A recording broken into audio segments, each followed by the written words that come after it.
व्यवस्थित.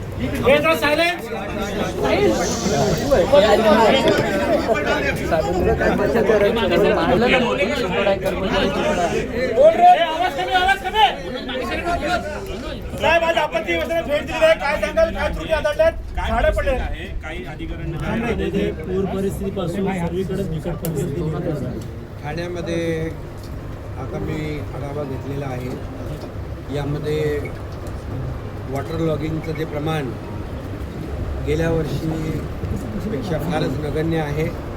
कारण जवळपास 84 वॉटर पंप लावलेले आहेत आणि त्याचं पूर्ण मॉनिटरिंग इथून होतं आणि जिथे आवश्यकता आहे ते सगळीकडे पंप लावल्यामुळे पाणी साचण्याचे प्रकार फार कमी झालेले आहेत. त्याचबरोबर झाडं जी पडण्याचं प्रमाण जे आहे ते नक्की यावेळेस जास्त आहे. हवेचा दाब जास्त असल्यामुळे या ठिकाणी झाडांचं पडण्याचं प्रमाण नक्की वाढलेलं आहे. परंतु मी आयुक्तांना आता सांगितलेलं आहे की तातडीने जी झाडं पडलेली आहेत ती झाडं ट्रिमिंग कधी केलं आणि फांद्या कधी तोडल्या या बाबतीत देखील आढावा घेण्याच्या मी सूचना दिलेल्या आहेत. त्याचबरोबर जे अधिकारी आपत्ती व्यवस्थापनामध्ये आपलं जबाबदारी पार पाडत नाहीत यांना तात्काळ आठवड्याभरासाठी निलंबित करण्याच्या सूचना दिलेल्या आहेत आणि त्यांनी काम करून दाखवावं आणि या आठवड्यात 8-10 दिवसामध्ये जी परिस्थिती जी आहे ती त्याच्यामध्ये अतिशय आमूलाग्र बदल झाला पाहिजे, सुधारणा झाली पाहिजे अशा प्रकारचं त्यांना सूचना दिलेल्या आहेत, निर्देश दिलेले आहेत. त्याचं पालन त्यांनी केलं तर त्या अधिकाऱ्यांना देखील या ठिकाणी जबाबदारीचं भान आहे असं समजून त्यांच्यावर देखील कुठली कारवाई केली जाणार नाही. जे वृक्ष प्राधिकरण विभागामध्ये जे काम करत नाहीत व्यवस्थित त्यांना ट्रान्सफर त्यांची बदली करायला सांगितलेले आहेत. असे जे अधिकारी आहेत त्यांना तात्काळ बदलून त्यांच्या जागी चांगले अधिकारी या ठिकाणी देऊन त्यांना जबाबदारी देण्याच्या सूचना दिलेल्या आहेत. त्याचबरोबर त्या झाडं फांद्या पडलेल्या आहेत त्या उचलण्यासाठी हायड्रा असेल, त्याचबरोबर लिफ्टिंग मशीन असेल त्या महापालिकेकडे आहेत. त्याचबरोबर आणखी लागल्या तर हायर करण्याच्या सूचना दिलेल्या आहेत. मॅन पॉवर थोडी कमी आहे अशा प्रकारची लोकप्रतिनिधींच्या माध्यमातून माहिती मिळाली तर मॅन पॉवर देखील आउटसोर्सिंग करण्याच्या सूचना या ठिकाणी दिलेल्या आहेत. तात्काळ आउटसोर्सिंग करून आणखी पाऊस आणि वारा पुढे आहेच आणि त्यामुळे प्रत्येक झाड जे आहे या झाडाचं ऑडिट करायच्या सूचना दिलेल्या आहेत.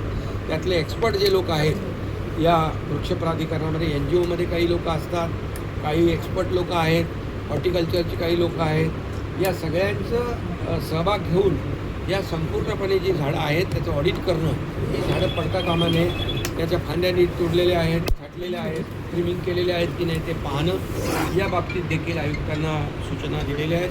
मला वाटतं यामध्ये झाडांची मोठ्या प्रमाणावर झालेली पडझड लक्षात घेता झाडांवर या भविष्यामध्ये आता झाडं पडू नयेत किंबहुना जी झाडं उभी आहेत ती झाडं मजबूतीने कशी उभी राहतील यासाठी देखील सायंटिफिकली या ठिकाणी आपल्याला काय करता येईल.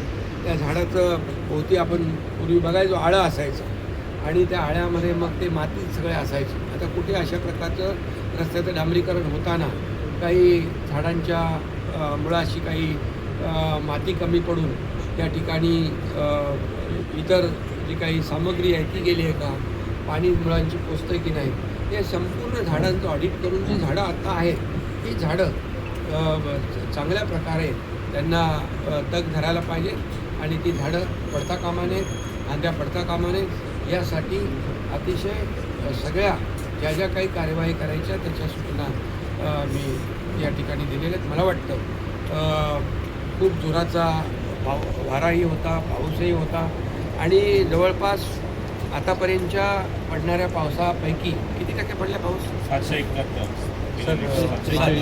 एकूण पावसाच्या 43%. एकूण पावसाच्या 43% पाऊस 8 दिवसात पडलेला आहे.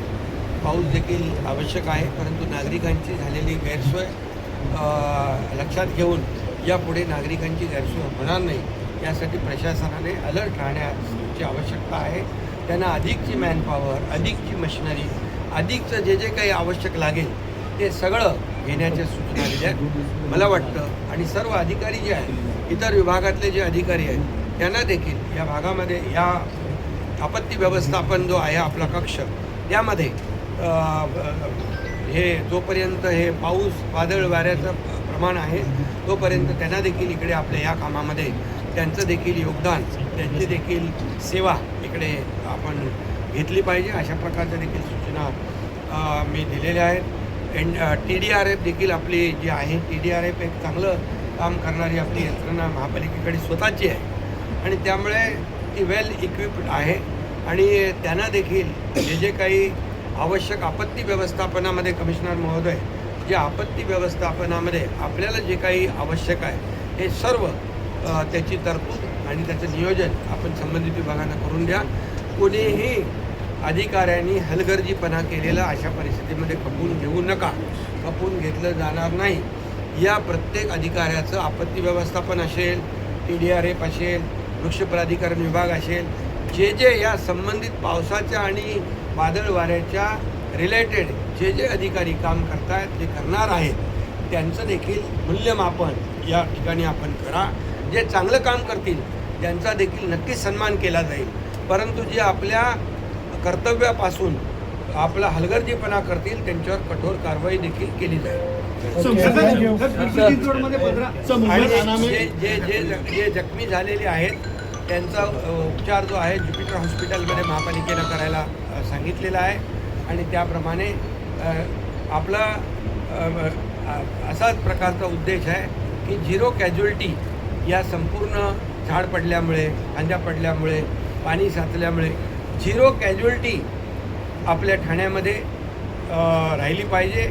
एकही मृत्यू होता कामा नये, ही काळजी आपण घेऊया. नुकसान भरपाई आपल्याला करता येते, परंतु एखाद्याचा जीव गेला तर आपल्याला तो त्याच्या परिवारासाठी खूप दुःखदायक आहे आणि मग हे सर्व काळजी या ठिकाणी आपण घ्यायला टँकर पडलं, अपघात झालेला आहे, अडथळा निर्माण झाला होता त्याला. आम्ही आता इथे कमिशनर पण आहेत, कलेक्टर पण आहेत, या बाबतीमध्ये देखील माहिती गेलो. त्यांना ज्या ज्या काही मदतीची आवश्यकता आहे, त्यांना प्रायव्हेट हॉस्पिटलमध्ये ॲडमिट करायचं असेल तर त्यांना तसं पण हे करू आपण. आणि दुर्दैवाने मृत्यू झाला असेल तर त्यांच्या परिवाराला देखील ही मदत आहे ती वारकऱ्यांना काय आव्हान करा. पालखी प्रसाद सुरू झालेला आहे, देहू रोड असेल अनेक ठिकाणी पालखी प्रसाद सुरू झालेला आहे. वारकऱ्यांना देखील आव्हान आहे की आता पडत असलेला पाऊस, वादळ, वारा, आपली वारी तर पांडुरंगाची वारी दरवर्षी आपण करतो, परंतु आपली सुरक्षितपणे वारी झाली पाहिजे अशा प्रकारच्या सूचना मुख्यमंत्री महोदयांनी देखील दिल्या. मी देखील काल आळंदीच्या वारकऱ्यांशी सुद्धा बोललो. त्या ठिकाणी काही पाण्यामुळे जादा पाऊस पडल्यामुळे, वाऱ्यामुळे पिण्याच्या पाण्याची पाणीपुरवठा योजना तुटली होती.